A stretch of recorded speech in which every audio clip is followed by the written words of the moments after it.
Hello बच्चों, कैसे हैं आप लोग। उम्मीद करता हूं कि आप लोग बहुत अच्छे से होंगे। करियर मेकर के प्लेटफॉर्म पे आपका स्वागत है। तो जैसा कि पिछले क्लास में हमने सीखा था पदार्थ के बारे में, तो चलिए आज का वीडियो स्टार्ट करते हैं। पदार्थ की अवस्थाओं के बारे में जानेंगे आज की वीडियो पे। तो चलिए आज का वीडियो स्टार्ट करते हैं। तो चलिए स्टूडेंट्स, हम लोग आज पदार्थ की अवस्थाओं के बारे में जानते हैं। पदार्थ की 3 अवस्था होती है: ठोस अवस्था, द्रव अवस्था व गैसीय अवस्था। तो सबसे पहले हम लोग ठोस अवस्था को देखते हैं। पदार्थ की अवस्थाएं।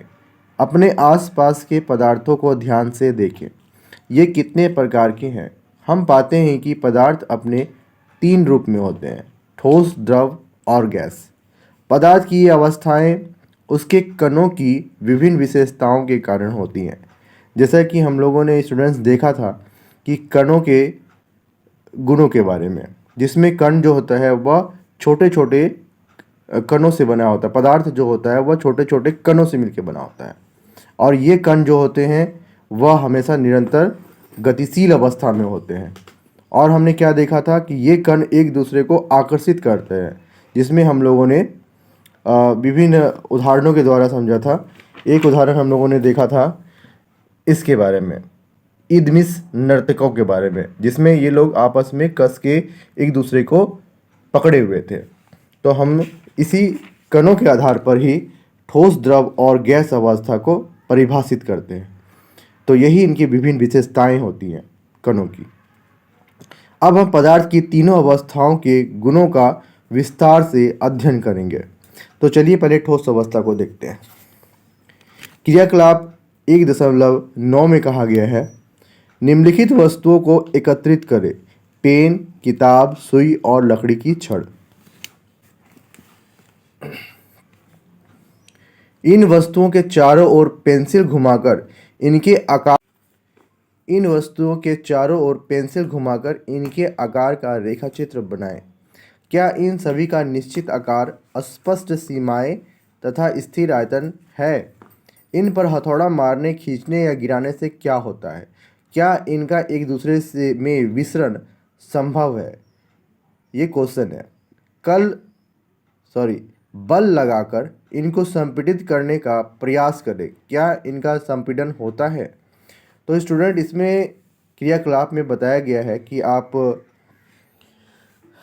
पेन, किताब, सुई और लकड़ी की छड़ लें, ठीक है, और इसका क्या करें, पेंसिल इस पर रख करके, सुई रख करके, किताब रख करके उसको पेंसिल से घुमा करके एक इसका आकार बना ले। तो इसमें आकार जब हम बनाते हैं तो इसका क्या देखते हैं कि इसका जो होता है स्पष्ट सीमा होता है। पेन का जैसा वो आकार का है, जस्ट वैसा ही सीमा उसका बनेगा। किताब जिस आकार का है उसी आकार की उसकी सीमाएं होंगी। सुई जिस आकार का है उसी आकार की उसकी सीमा होगी। आकार भी निश्चित है। और आयतन मतलब जितना वह जगह छेकता है वह उसका आयतन होता है किसी भी वस्तु का। अब उस पर क्या करते हैं, हम हथौड़ा मारते हैं, उसे खींचते हैं या गिराते हैं कि गिरा करके उसमें परिवर्तन को देखने की कोशिश करेंगे। तो हथौड़ा मारने पे क्या होगा, सुई 2 भागों में बढ़ सकता है, 3 भागों में टूट सकता है। किताब पर उसका असर होगा, वो किताब हो सकता है मुड़ सकता है, पन्ने फट सकते हैं, या फिर और जो पेंसिल है वो टूट सकता है, ठीक है। लेकिन क्या होता है, क्या इनका एक दूसरे में विसरण संभव है? विसरण क्या है स्टूडेंट्स? जैसा कि हमने पिछले वीडियो में बताया था कि विसरण का मतलब होता है 2 विभिन्न पदार्थों का आपस में मिल जाना। जब वो आपस में मिल जाते हैं, जैसे कि पानी में जब हम नींबू का रस निचोड़ते हैं तो नींबू का रस पानी में मिल जाता है, तो इसे कहते हैं विसरण होना। एक नींबू का रस अलग पदार्थ है, पानी एक अलग पदार्थ है।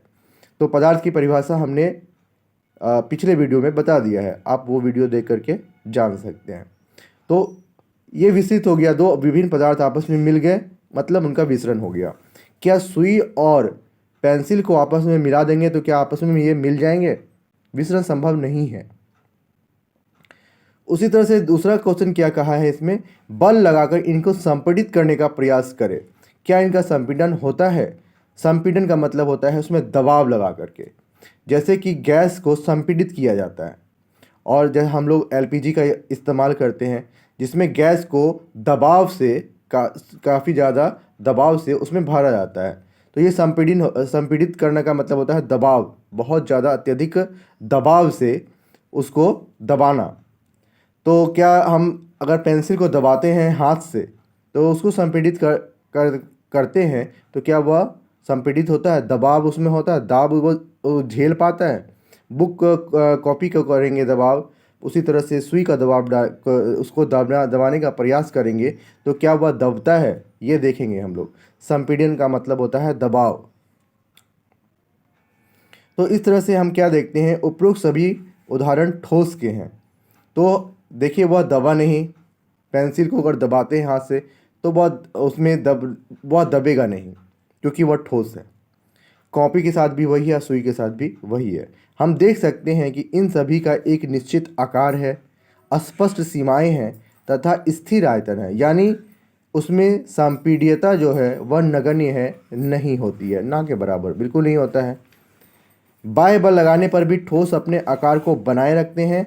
बल लगाने पर ठोस टूट सकते हैं लेकिन इनका आकार नहीं बदलता है। जैसा कि पेंसिल पर अगर हमने लोहे से चोट किया, हथौड़े से चोट किया तो उनका आकार नहीं बदला बल्कि वह टूट गया। सुई भी सेम वही टूट गया मगर उनका आकार नहीं बदला।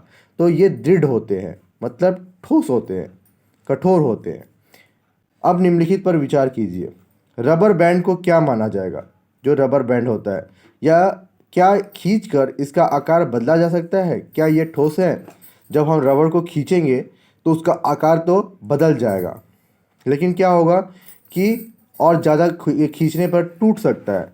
लेकिन क्या होगा, वो रबर जो है उसको जो है ना हम खींच करके मिला नहीं सकते, विस्तृत नहीं कर सकते हैं। विभिन्न आकार के बर्तनों में रखने पर चीनी और नमक उन्हीं बर्तनों के आकार ले लेते हैं। क्या ये ठोस है? स्पंज क्या है? यह ठोस है लेकिन फिर भी इसका संपीड़न संभव है। क्यों? ये सभी ठोस ही हैं क्योंकि बाह्य बल लगाने पर रबर बैंड का आकार बदलता है और बल हटा लेने पर वह पुनः अपने मूल आकार में आ जाता है। अत्यधिक बल लगाने पर यह टूट जाता है। तो रबर बैंड में हम क्या देखते हैं कि इसका आकार बदलता है जब हम बल लगाते हैं, लेकिन जैसे ही हम बल लगाना छोड़ देते हैं तो यह पुनः अपने जैसे आकृति में था वैसे ही आकार में आ जाता है। लेकिन तो हम क्या देखते हैं कि रबर जो है वह ठोस है, लेकिन जब हम उसमें बल ज़्यादा लगाएंगे तो वह एक निश्चित सीमा तक टूट जाएगा। लेकिन क्या होता है, उसका आकार बदलता नहीं है, टूट जाएगा। लेकिन चाहे हम शर्करा या नमक को अपने हाथ में ले या किसी प्लेट या जार में रखें, इनके क्रिस्टलों के आकार नहीं बदलते हैं। क्रिस्टल का मतलब वो उसका जो छोटा छोटा होता है। जब हम एक नमक लेते हैं या फिर एक चीनी का लेते हैं तो वह हम जब उसको देखेंगे गौर से तो वह जिस आकार का होता है वह क्रिस्टल कहलाता है। तो वह हम देखते हैं तो वो उसका आकार बदलता नहीं है, तो वह क्या है? ठोस है। स्पंज में बहुत छोटे छोटे छिद्र होते हैं जिसमें वायु का समावेश होता है। जब हम इसे दबाते हैं तो वे वायु बाहर निकलती है जिससे इसका संपीड़न संभव हो पाता है।